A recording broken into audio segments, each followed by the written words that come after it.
Hello, my friends. I'm here to give you my thoughts on the latest Indie World Showcase, broadcast on August 7th, 2025. As always, I will give my thoughts on the highlights, the games that really jumped out at me, and then at the end I will go over my overall thoughts. The presentation began with a new trailer for Mina the Hollower, and, obviously been following this one for quite a while now. It's that old Game Boy Color aesthetic. It's by the people at Yacht Club Games. They do great work. It just looks amazing overall. Like, it's basically a Zelda game, it's mostly inspired by like the Game Boy Zelda games, but obviously it does look like a whole lot more than that. And it's taken a really, really long time. Like, it feels like it's been in development for just such a long time now. They revealed it so long ago, and I want to be disappointed. I want to be like, really? Come on, it's like a Game Boy Color game. How could it take that long? But the problem is every time they give us a new trailer, they just show us more, and there are so many, even just in this trailer alone, there are so many different individual ideas, different individual types of gameplay, and I don't know, it just looks amazing. Yeah, here we get a whole bunch of real spooky stuff, some funny looking jump scare stuff, and yeah, just so many different sequences. It is very visually stunning despite the, low res overall pixel art style. Just looks good. It just looks really phenomenally good. And you know what we got this time? Finally, finally, we got a release date. It is appropriately releasing on Halloween, but perhaps even more appropriately releasing on my birthday. Couldn't have asked for a better birthday present. Thank you, Yacht Club Games. Then we got a trailer for a game called Well Dweller, and this game does look very cool. There's a lot to like about this trailer. I love that there's a big emphasis on birds, little like bird folk. I think that's really cool. And other animals as well. I love cute little animals. I love spooky creatures. You know that about me. And there are plenty of very creepy looking things in this trailer. The overall vibe is very neat, very creepy. The gameplay, I think I'm not 100% sold on yet. It looks maybe a little bit basic. Controls look maybe a little floaty.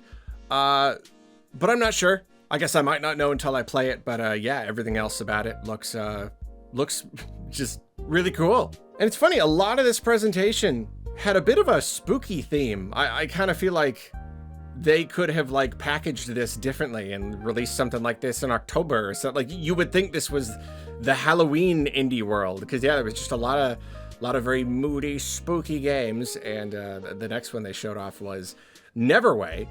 And it seems to be kind of like a farming sim, life sim kind of thing. I mean, obviously, like Stardew Valley comes to mind. There is a little bit of a chunk where they're farming. We don't know like how much of the game is that necessarily, because there were really only a few shots where there was any actual farming happening.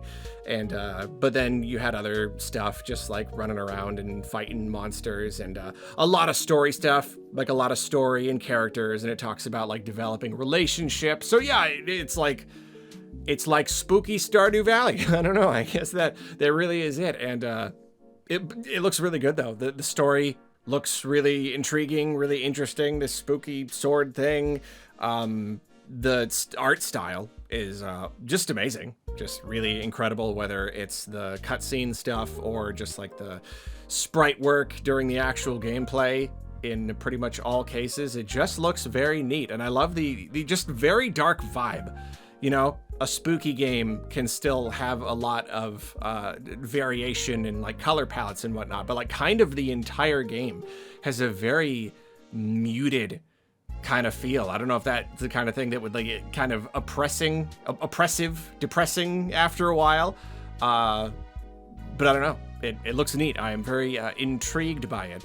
Then there was Herdling, and it was a little disappointing not seeing this one featured in the section on Switch 2 games, just because like clearly this is a game that is aiming to be very pretty. It does seem to be a very grand kind of 3D adventure sort of thing. So I hope it has an okay time running on Switch. And I say that because it looks really good. It looks cool. I like it. The trailer started playing, and then right away, I'm just like, a game where you herd, but like you're on an adventure and you're like herding a pack of I just never thought of that before. I don't know, just like right away, just boom, there it is. There's an idea that I had not considered. I mean, I know it's a little bit similar to what was that one where you're a mommy badger and you got like a bunch of baby badgers. It's certainly similar, but here it's like a herd, like pack animals. And so I don't know, it's cool. It's fantastical. It's fantasy. You're having to like protect them sometimes from like scary monsters and stuff. I'm just intrigued by the idea, and the art style looks really, really cool. I know it's going to be sad. I know that some of them are going to die, and that's going to make me feel really bad, but that's like, I guess, the entire point. So, I don't know. Can't wait to feel sad when my cute animals die. Looks good. The environments in particular, it really does just look like a very grand kind of fantasy landscape, and you go into all these different, just lots of like cool like rock formations and ruins, and I don't know, I'm always into that stuff. Looks neato. Then they gave us a trailer for content warning, and it sounds like this is a pre-existing game that is coming to the Switch 2. I must say the idea is very clever, incredibly clever. Like, it's basically a horror game, but the whole point is that you go and you're like trying to capture footage of spooky monsters. And again, the spooky, there's just so much spooky in this one. But then you're like uploading that to like YouTube, like SpookTube or something. And you're using like, depending on how well you do, you get ad revenue so that you can like upgrade your gear and stuff. It's just incredibly clever. I think that's really cool. People in the chat were given kind of mixed, saying that reception has been rather mixed. A lot of people are saying that it's a good idea, maybe not executed super well, or that the game was not very well supported or polished after the fact. Yeah, I don't know, but I don't know. Apparently it was successful enough to bring it to Switch 2. And yeah, I don't know. At the very least, the idea is very cool. Although I will say, why are you bringing this to Switch 2 and not using game chat? I mean, you know, like after the fire simulator thing from the partner direct, it's really got me thinking, like there's probably so many just like funny co-op multiplayer indie games that could just really benefit from having your face. You're having your actual face there. And so like this, they're even in like diving suits with the circle on their face. And especially now that you're actually like recording each other, you'd be capturing your faces. I just feel like that would be perfect. I don't know. It's a real bummer. Like specifically, this is coming to Switch 2. This is a Switch 2 game. Where's the game chat support? I don't get it. So that's a bummer. Like they even have little custom faces. They even have these little custom faces on it. What's the point? Whatever. Then we had Ball Pit and, you know, like so much of just the game industry is just taking ideas and tweaking them and mixing them and mixing them together with each other to create new versions. And so here, basically, you have like the whole like Vampire Survivors roguelike kind of thing, but they've mixed it with like Breakout. So instead of just like bullet hell, now it's like Breakout bullet hell, where the shots are like bouncing off the walls and stuff, and you're trying to like get through, like penetrate through a wall of enemies. And yeah, I don't know if that's the kind of thing that's been done before, but if it has, I haven't personally seen it. And so I think that at the very least, that's cool. Yeah, I don't know. Combine every type of game there is. Why not? And then you've got like a city building thing on top of that. There you go. You got fun gameplay, but then you have like the supported by some kind of like building. Yeah, there you go. Looks cool. Then we had a trailer for a game called Glaciered, and this one was interesting. It's like I don't want to say it was a bad fit for this kind of presentation, because it ticks all the boxes. It's a game, it's an indie game, so like fine. But like, I don't know, I guess we're just so used to seeing almost all of these games are like, you know, kind of smaller. There's a lot of pixel art, a lot of cozy games. And then if you get like a 3D game, it'll be like the Herdling game, where it's kind of this like emotional, very artistic journey or something. And I'm not even saying that this won't be that. I don't know. I guess I don't know what I'm saying. There's something about this game that has a fairly, well, it's untraditional in ways, but then kind of traditional in ways. It's like, it's a third-person action game, but there's just like kind of hack and slashy combat, but then it's also an RPG and you're leveling up. You're just kind of like exploring the ocean underneath the ice. And I don't know, maybe I should just say that it looks really unique. It's just not the kind of game I would expect to pop up during this kind of presentation. But yeah, apparently it takes place 65 million years in the future when the Earth is encased in ice.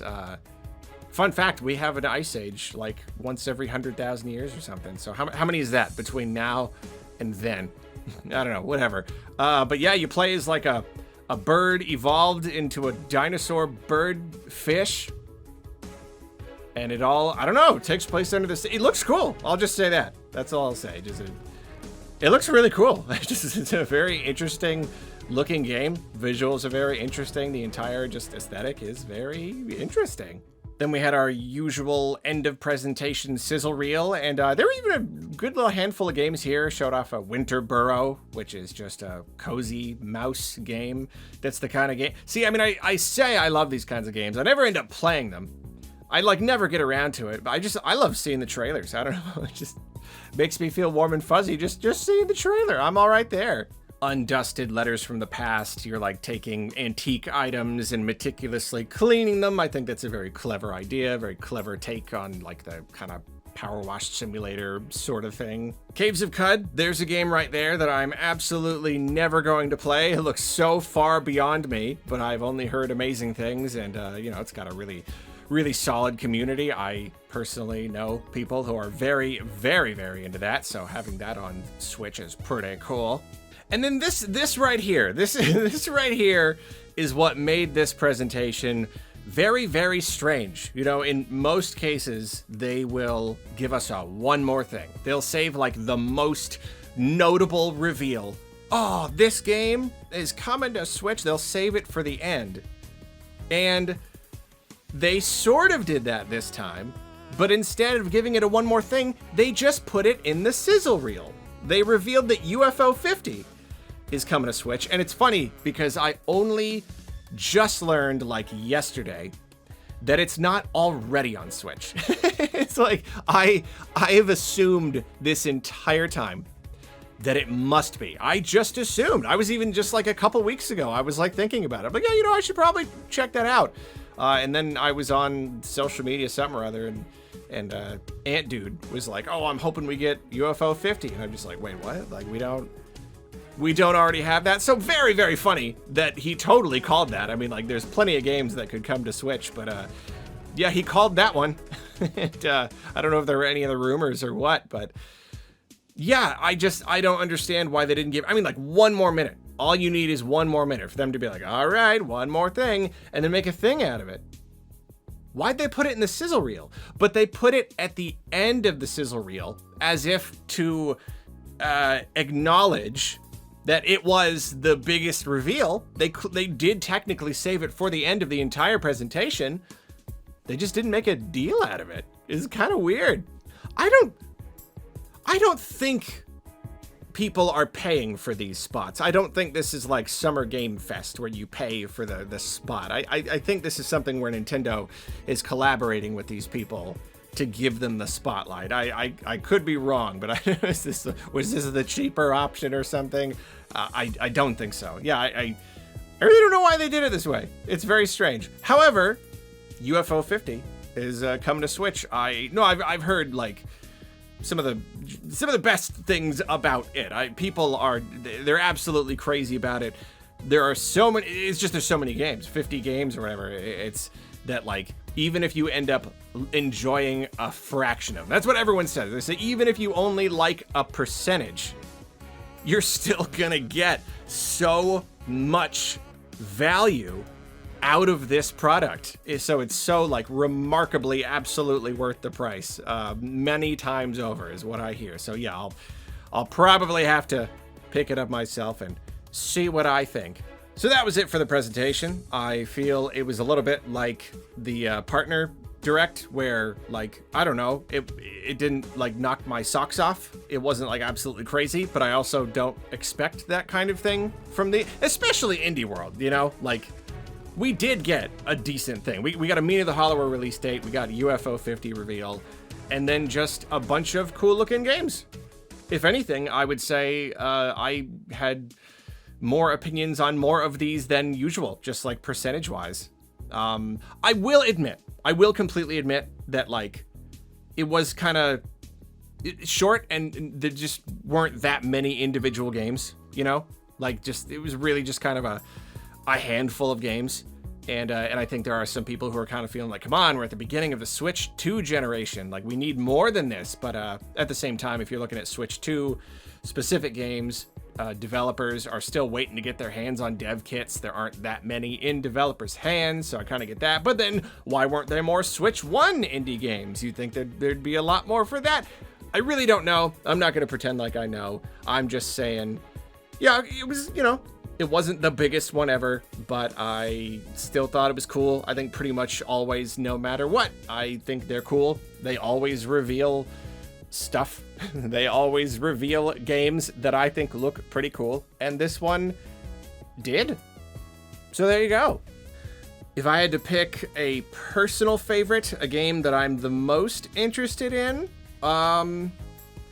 it's definitely between Mina the Hollower, Neverway, and Herdling. Mina the Hollower was already revealed, so if you just want to talk about this presentation here, Neverway and Herdling.